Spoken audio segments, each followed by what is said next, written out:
বিসমিল্লাহির রহমানির রহিম। আসসালামু আলাইকুম। তিতাস অনলাইন স্কুলের পক্ষ থেকে সবাইকে স্বাগতম। আমি মোহাম্মদ এনামুল হক, সহকারী শিক্ষক গণিত, বাতাকান্দি সরকার সাহেব আলী আবুল হোসেন মেমোরিয়াল উচ্চ বিদ্যালয়। সুপ্রিয় শিক্ষার্থীবৃন্দ, বিগত 4টি পর্বে আমি পরিসংখ্যান থেকে আলোচনা করেছিলাম। তো আজকে পরিসংখ্যান শেষ হয়ে গেছে। আজকে তোমাদের নতুন চ্যাপ্টার নিয়ে আলোচনা করব। আজকের নতুন যে অধ্যায় সেটা হচ্ছে আমাদের, দেখতে পাচ্ছ যে দূরত্ব ও উচ্চতা, ডিস্টেন্স অ্যান্ড হাইট। তো আমরা এখান থেকে প্রত্যেক বছরই আমাদের ত্রিকোণমিতির সাথে মিক্সড প্রশ্ন আসে, আবার কখনো এমনিতেই আলাদা একটা প্রশ্ন আসে এখান থেকে। তো তোমাদের জন্য খুব গুরুত্বপূর্ণ একটা অধ্যায়। তো তোমরা অবশ্যই যারা যারা এখন আমার লাইভে অংশগ্রহণ করছো সবাইকে ধন্যবাদ, এবং বাকি যারা আছে দেখতেছো তোমাদের বন্ধুদের সাথে লাইভটি শেয়ার করলে সবাই উপকৃত হবে। তো বর্তমান বিশ্বে যে করোনার প্রাদুর্ভাব, তাতে কিন্তু সব কিছু স্থবির। তো তোমাদের শিক্ষা কার্যক্রমকে সচল রাখার জন্য তিতাস উপজেলা প্রশাসন এবং তিতাস মাধ্যমিক শিক্ষা যে মহতী একটা উদ্যোগ নিয়েছে, তো তাকে সাধুবাদ জানাই। এটার কারণে তোমরা কিছুটা হলেও উপকৃত হতে পারবা যদি তোমরা এই ক্লাসগুলো নিয়মিত ফলো করো বা দেখো। আশা করব সবাই তোমরা আমাদের সাথে অংশগ্রহণ করলে তোমরা উপকৃত হতে পারবা। তো আর বেশি কিছু না বলে আমরা আমাদের মূল পাঠে ফিরে যাই। গণিতের ভয় আর নয়, গণিত শিখি স্বপ্ন দেখি, এই স্লোগানকে সামনে রেখে আমরা আজকের পাঠে আগাই। তো দেখো, আজকের পাঠের যে টপিকসগুলো ছিল সেটা হচ্ছে, দেখো প্রথমেই লেখা আছে ভূরেখা বা শয়নরেখা কি, ঊর্ধ্বরেখা বা উলম্ব রেখা কাকে বলা হয়, উলম্ব তল, উন্নতি কোণ, অবনতি কোণ, লম্ব ও ভূমি কীভাবে নির্ণয় করতে হয় তার কৌশল শিখাবো, এবং পরিশেষে আজকে আমরা আনুমানিক চিত্র কিভাবে আঁকতে হয় তার কৌশলগুলো একটু বিবরণ দেব। তো প্রথমেই দেখো আমাদের আছে কি ভূরেখা বা শয়নরেখা। তো এটা আলোচনা করার আগে তোমাদের একটু বেসিক জিনিস বলা দরকার। তো এই দূরত্ব উচ্চতা পড়তে গেলে আমাদের জ্যামিতির বিষয়টা চলে আসে। তো জ্যামিতি ছাড়া কিন্তু আমরা এই অধ্যায়ের কোনো কিছু করতে পারবো না। তো জ্যামিতি বলতে মূলত ত্রিভুজ সম্পর্কে ধারণা থাকতে হবে। তো আমরা জানি ত্রিভুজ হচ্ছে মোট 6 প্রকার, কোণ ভেদে 3 প্রকার আর বাহু ভেদে 3 প্রকার। আমাদের এখানে সমকোণী ত্রিভুজ নিয়ে মূলত আলোচনা থাকতে হবে, মানে জানতে হবে সমকোণী ত্রিভুজটা কাকে বলা হয় বা কিভাবে এটা আমরা বুঝতে পারবো যেটা সমকোণী ত্রিভুজ। তো দেখো আমরা একটা চিত্র দেখি, এখানে আমরা একটা চিত্র দেখি। চিত্রের মাধ্যমে সমকোণী ত্রিভুজের বিষয়টা একটু ক্লিয়ার করব। দেখো, যখন এরকম চিত্র থাকবে এবং এই ধরনের একটা চিহ্ন দেওয়া থাকবে, তখন আমরা বুঝবো কি এটা একটা সমকোণী ত্রিভুজ। তো এইখানে দেখো, যদি আমি এটাকে মার্কিং করি এ বি সি দ্বারা, তাহলে 3টা বাহু পেয়ে গেলাম, একটা এ বি, একটা বিসি, একটা হচ্ছে এসি। তো যেহেতু এটা সমকোণের চিহ্ন, সমকোণের বিপরীত বাহুটাকে আমরা কি বলি সবসময়, এটাকে বলি আমরা অতিভুজ বলি, অতিভুজ বলি। তারপরে দেখো আমাদের কোনো কোণের কোনো চিহ্ন নাই, অর্থাৎ কোণ যে কোনো জায়গায় থাকতে পারে। যদি সাপোজ আমি যদি এখানে থিটা কোণ চিন্তা করি, তাহলে থিটা কোণের বিপরীত যে বাহুটা অর্থাৎ এটাকে কি বলবো আমরা, লম্ব বলবো বা বিপরীত বাহু বলতে পারি। তো দেখো, যেহেতু 2টা চিহ্নিত হয়ে গেছে, ত্রিভুজে যেহেতু 3টা মানে বাহুর নাম থাকে, তাহলে 2টা পেয়ে গেছি, একটা অতিভুজ একটা লম্ব, তাহলে নিশ্চয়ই এটা কি হবে, আমাদের ভূমি হবে। অর্থাৎ যখন কোণ এটা, তখন এটা লম্ব হবে। এটা তো অতিভুজ আমরা জানি, সমকোণী বিপরীত বাহুটাকে অতিভুজ বলা হয়, আর বাকিটা হচ্ছে কি আমাদের ভূমি। ঠিক একইভাবে যদি কোনো কারণে আমাদের অঙ্ক করার ক্ষেত্রে কোণটা চেঞ্জ হয়ে যায়, তো আমাদের 3টা অবশ্য পেয়ে গেছি অতিভুজ, যখন কোণ এটা তখন এটা লম্ব, এটা তখন ভূমি। আবার যখন কোণ এইটা হবে তখন হবে কি এটা লম্ব। তো ঠিক আছে, আমরা ওইটাকে কোণ ধরবো, থিটাটাকে কোণ ধরে আমরা চিন্তা করি, আজকের পাঠের দিকে আগাই। তো মূল জিনিস শিখে ফেলেছি যে সমকোণী ত্রিভুজ কাকে বলা হয়, কিভাবে নির্ণয় করতে হয় বাহু 3টা। তো এবার আসো আমাদের আজকের পাঠের যে বিষয়টা, সেটা হচ্ছে ভূরেখা বা শয়নরেখা কাকে বলা হয়। ভূ মানে আমরা জানি কি, ভূমি বা মাটি, আর রেখা তো বুঝি রেখা। শয়ন মানে কি, শুয়ে থাকা, মূলত শুয়ে থাকা। তো দেখো তাহলে ভূরেখা কাকে বলা হচ্ছে, আমরা এটা আগে চিত্র একটু দেখার চেষ্টা করি।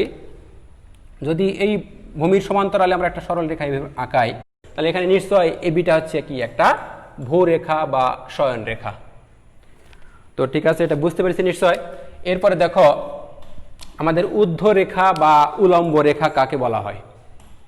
ঊর্ধ্ব মানে কি? ঊর্ধ্ব মানে উপরের দিকে, ঊর্ধ্ব মানে কি নিচের থেকে উপরের দিকে, ঠিক আছে। তো দেখো যদি এই ভূমি সমতলে কোনো একটা বিন্দু থেকে উপরের দিকে একটা সরল রেখা বা লম্ব রেখা আঁকা হয় এরকম, যদি নাম দিয়ে এখানে সি, তাহলে এই বিসিটাই হচ্ছে কি একটা উলম্ব রেখা বা ঊর্ধ্ব রেখা, ঠিক আছে।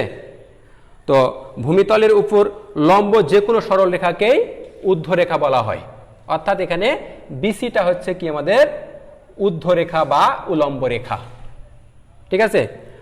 আচ্ছা, এরপরে দেখো আমাদের কি আছে, উলম্ব তল। এখন দেখো বিষয়টা, আমরা এখানে পেয়েছি শয়ন রেখা আর একটা হচ্ছে কি উলম্ব রেখা।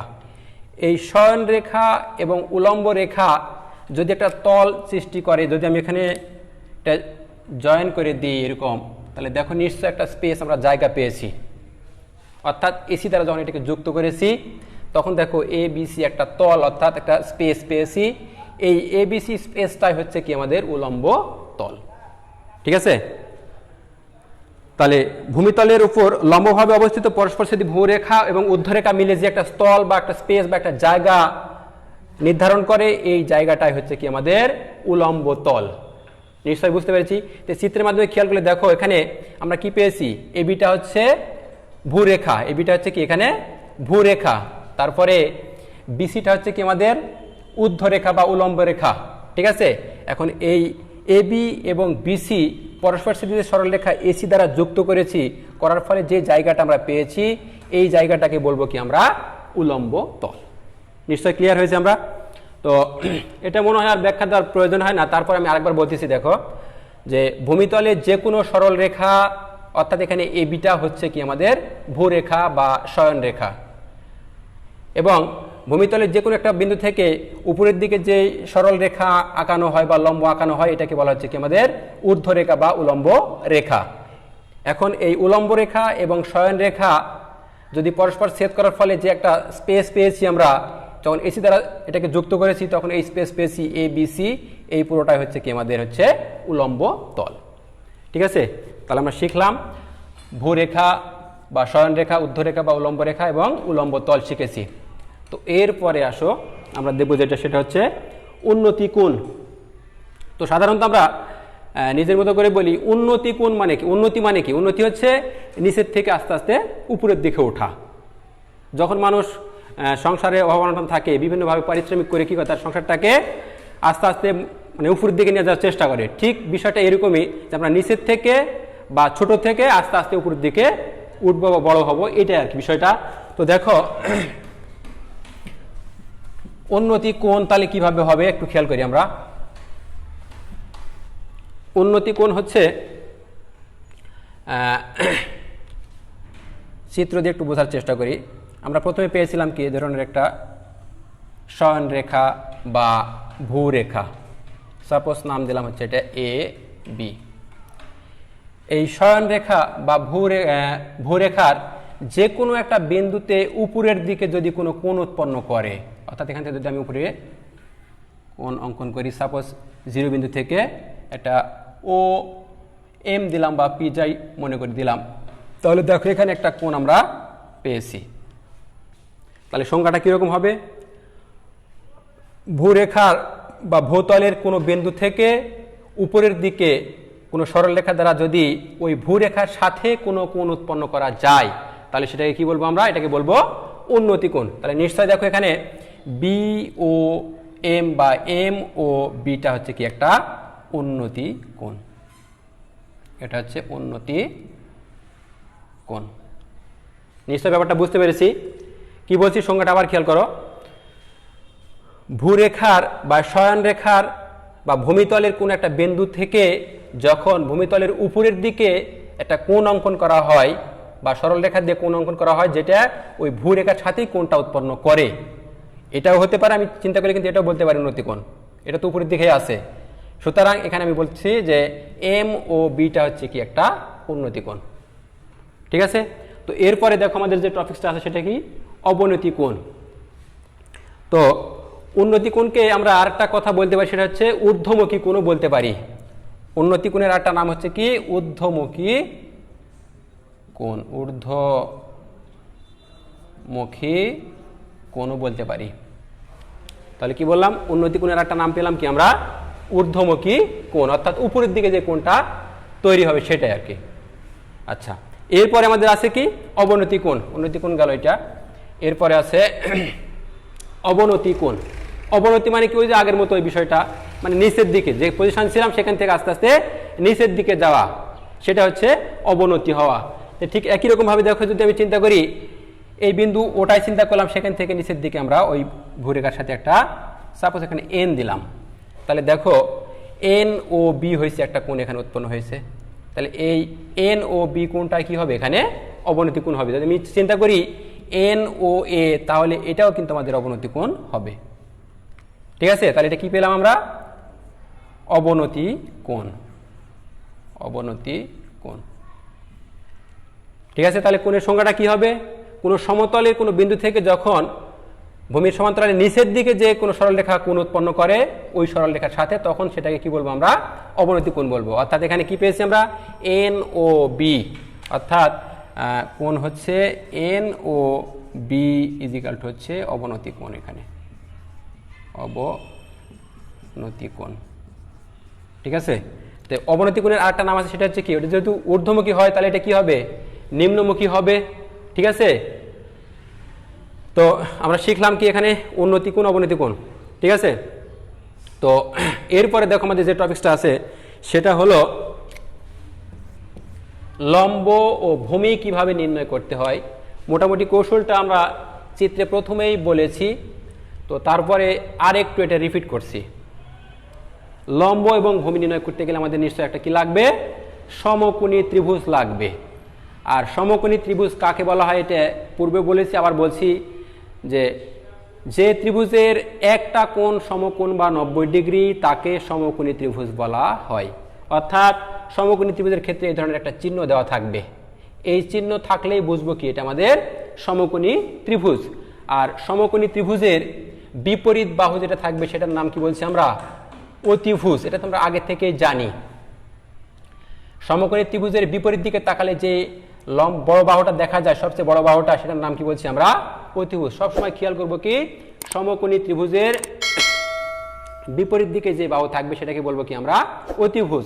এখন বিষয়টা যেটা এখানে বলা আছে, লম্ব এবং ভূমি কিভাবে নির্ণয় করব, এই যে কোণ দেওয়া থাকবে, এই কোণের বিপরীত বাহুটা কি হবে, লম্ব হবে। কোণের বিপরীত বাহুটা কি হবে আমাদের, লম্ব হবে। তাহলে যেহেতু এখানে কোণ দিয়েছে এইটা আমরা থিটা কোণ, তাহলে নিশ্চয় কি হবে, এটা আমাদের লম্ব হবে। আর এটা কি হবে তখন, এটা ভূমি হবে। ঠিক আছে, তাহলে কি বললাম, যে সমকোণী ত্রিভুজ কাকে বলা হচ্ছে, প্রথমে সংজ্ঞাটা বললাম, যে ত্রিভুজের একটি কোণ সমকোণ তাকে সমকোণী ত্রিভুজ বলা হয়। সমকোণী ত্রিভুজের সমকোণের বিপরীত বাহুটাকে কি বলবো, অতিভুজ বলবো। এখন বিষয়টা যে দুটি আমাদের নির্ণয় করতে হবে, লম্ব এবং ভূমি। তো লম্ব কিভাবে পাবো, থিটা কোণ, অর্থাৎ যেখানে কোণ দেওয়া থাকবে সেটা থিটা হতে পারে, আলফা হতে পারে, বিটা হতে পারে, গামা হতে পারে, বিভিন্ন কোণ হতে পারে। এই থিটা কোণের বিপরীত বাহুটাকে লম্ব বলবো। ঠিক আছে, তাহলে দুইটা পেয়েছি, অতিভুজ এবং লম্ব, তাহলে অপরটা নিশ্চয় কি হবে, আমাদের ভূমি হবে। এখন কোনো কোনো ক্ষেত্রে যদি এই থিটা কোণ চেঞ্জ হয়ে যায়, কোণটা চেঞ্জ হয়ে যায়, তাহলে কি হবে, আমরা ওই জায়গায় লিখবো যে কোণের বিপরীত বাহুটাকে কি বলবো, আমরা লম্ব বলবো। ঠিক আছে, তাহলে নিশ্চয় আমরা এই কৌশলটা এখানে বুঝতে পারলাম যে লম্ব ও ভূমি কিভাবে নির্ণয় করতে হয়, তার কৌশলটাও আমরা শিখে ফেললাম। আচ্ছা, তো এরপরে যে বিষয়টা আমাদের আছে সেটা হচ্ছে আনুমানিক চিত্র কিভাবে আঁকতে হয়। কারণ আমরা যখন এই দশম অধ্যায়ের অর্থাৎ দূরত্ব উচ্চতা নিয়ে আলোচনা করব বা বিভিন্ন গাণিতিক সমস্যা সমাধান করব, তখন আমাদের নিশ্চয় চিত্রের সম্মুখীন হতে হবে। আর চিত্র ছাড়া কিন্তু এখানকার কোনো প্রবলেম বা সমস্যার সমাধান করা যাবে না। তো আমরা এই জন্যই চিত্রের দিকে একটু খেয়াল করব, যে আসলে চিত্র কিভাবে আঁকতে হয়। তো দেখো, আমাদের যখন সমস্যা থাকে, সে সমস্যায় 30 ডিগ্রি কোণ দেওয়া থাকে, 45 ডিগ্রি কোণ থাকে, 60 ডিগ্রিও অনেক সময় থাকে। তো তখন আমরা এই চিত্রগুলো আসলে কিভাবে অঙ্কন করব, আমরা একটু দেখি।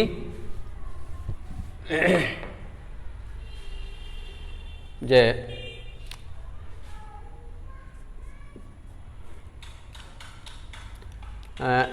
30 ডিগ্রি কোণের ক্ষেত্রে চিত্রটা কীরকম হবে? 30 ডিগ্রি কোণের ক্ষেত্রে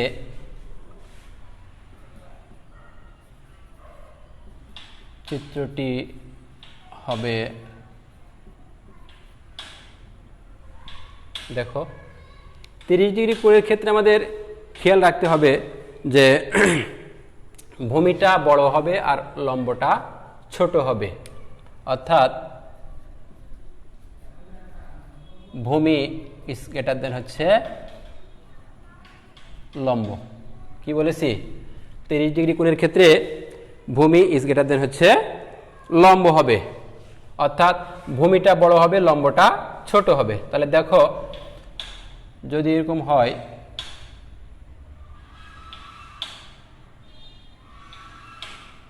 নিশ্চয় এটা একটা সমকোণী ত্রিভুজ হয়েছে, পি কিউ আর সাপোজ ধরলাম, এটা সমকোণ হলে কি এটা অতিভুজ হবে। তাহলে কোনটা হবে কোথায় আমাদের? এইখানে হচ্ছে আমাদের 30 ডিগ্রি। দেখো এর সাথে মিলাও যে ঠিক আছে কিনা। আমাদের শর্ত দেওয়া ছিল কি, 30 ডিগ্রি কোণের ক্ষেত্রে চিত্রটি হবে কত? ভূমি ইজ গ্রেটার দেন লম্ব, অর্থাৎ ভূমিটা বড় হবে আর লম্বটা ছোট হবে। লম্ব আসলে ছোট হয়েছে কিনা কেমনি বুঝবো? এই যে বলেছিলাম যে কোণের বিপরীত বাহুটা লম্ব হয়, তাহলে যেহেতু এটা কোণ, তাহলে বিপরীত বাহু কোনটা? পিকিউ। পিকিউটা কি আমাদের লম্ব, আর কিউ আরটা হচ্ছে কি আমাদের এখানে ভূমি, অর্থাৎ এখানে Q R is greater than কত? P Q. ঠিক আছে, এটা হচ্ছে কি আমাদের লম্ব, আর এটা কি হচ্ছে আমাদের ভূমি। ঠিক আছে, বুঝতে পেরেছি বিষয়টা? আচ্ছা, এরপরে পরেরটা যেটা, সেটা হচ্ছে 45 ডিগ্রি কোণের ক্ষেত্রে। 45 ডিগ্রি কোণের ক্ষেত্রে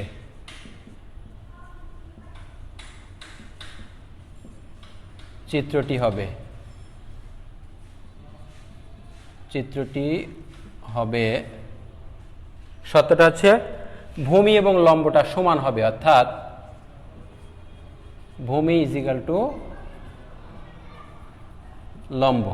ঠিক আছে, তাহলে চিত্রটা কি হবে? ভূমি এবং লম্ব দুটো সমান হবে, অর্থাৎ চিত্র একটু আঁকায় দেখি, এটা ততটুকু হবে, এটাও ততটুকুই হবে। সাপোজ এই বাহুটার এই বাহুটা সমান, যদি এখানে এম এন ও দিই, তাহলে এই কোণটা হবে কি আমাদের 45 ডিগ্রি। ঠিক আছে, অর্থাৎ আমাদের N O is equal to কত হবে? এম এন হবে, অর্থাৎ ভূমি এবং লম্বটা আমাদের সমান হবে। ঠিক আছে,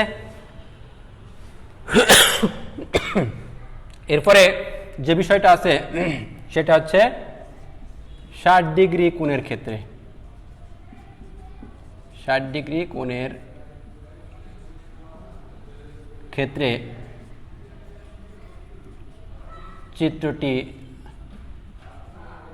হবে এটার উল্টাটা, অর্থাৎ ভূমিটা ছোট হবে আর লম্বটা বড় হবে, অর্থাৎ ভূমি ইজ লেস দ্যান কত? লম্ব। অর্থাৎ চিত্রে যদি দেখাতে চাই তাহলে আমাদের চিত্রটা কিরকম হবে একটু খেয়াল করি। দেখো ভূমিটা হবে ছোট আর লম্বটা হবে কি একটু বড়। ঠিক আছে, দেখো যদি এখানে আমরা এ বি সি চিন্তা করি তাহলে এটা হবে কি আমাদের 60 ডিগ্রি। এটা তো আমাদের সমকোণ জানি আমরা এভাবে। তাহলে দেখো ভূমিটা কি হয়েছে? ছোট হয়েছে, লম্বটা নিশ্চয় বড় হয়েছে, অর্থাৎ বিসি ইজ লেস দ্যান হচ্ছে কত আমাদের? এবি। ঠিক আছে, তো সুপ্রিয় শিক্ষার্থীরা, আমরা নিশ্চয় এই চিত্র আঁকানোর বিষয়টা বুঝতে পেরেছি। এটা কিন্তু আমরা না জানলে আমাদের অঙ্ক করতে গেলে, যদিও আমাদের অঙ্কটা হবে, কিন্তু যে এক্সামিনার থাকবে সে হয়তো তোমাকে একটু মূল্যায়ন করবে অন্যভাবে, যে আমাদের ছেলেটা জানে না সঠিক বিষয়টা। ঠিক আছে, তো এই জন্য আমাদের এই বিষয়টা খেয়াল রাখে অঙ্ক যখন করব, মানে সমাধান করব, তখন এই চিত্রগুলো আমরা ওইভাবেই আঁকবো, যে 60 ডিগ্রি কোণের ক্ষেত্রে চিত্রটা কীরকম হবে, 45 ডিগ্রি কোণের ক্ষেত্রে চিত্রটা কীরকম হবে, আবার 30 ডিগ্রি কোণের ক্ষেত্রে চিত্রটি কীরকম হবে। ঠিক আছে? তো আমরা এটা মাথায় রেখে যখন সমাধান করব তখন কিন্তু এইভাবে আমরা চিত্রগুলো আঁকবো। তো আমাদের আজকের যে টপিক ছিল মোটামুটি শেষ করেছি।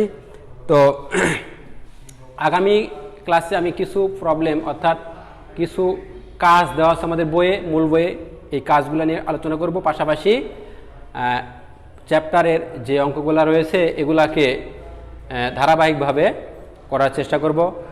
তো আশা করি আমার এই ক্লাসটা বুঝতে পেরেছো, যাদের কারণে আমার এই ক্লাসটা দেখছো যারা আজকে, তাদের সবাইকে ধন্যবাদ। তারা ক্লাসটা তোমাদের বাকি বন্ধুদের সাথে শেয়ার করবা। আর যদি কোনো রকম সমস্যা মনে হয় তাহলে কমেন্টসে জানালে ইনশাল্লাহ পরবর্তীতে এটার সমাধান দেওয়ার চেষ্টা করব। সবাই ভালো থাকবে, সুস্থ থাকবে, আনন্দে থাকবে। যেহেতু আমাদের এখন মহামারী, ঘর থেকে বেরোতে পারতেছি না, সবাই কী করবো, আমরা ঘরে থাকবো, নিরাপদে থাকবো এবং নিরাপদে থাকবো, পাশাপাশি আমাদের পড়ালেখাটাও চালিয়ে যাব। কারণ পরীক্ষা তো আর বন্ধ থাকবে না। যখনই আমাদের স্কুল খুলবে নিশ্চয় আমাদের পরবর্তীতে কিছুদিন পরে হয়তো পরীক্ষা শুরু হয়ে যাবে। তো সবাই ভালো থাকো, সুস্থ থাকো, এই কামনায় আল্লাহ হাফেজ। আসসালামু আলাইকুম।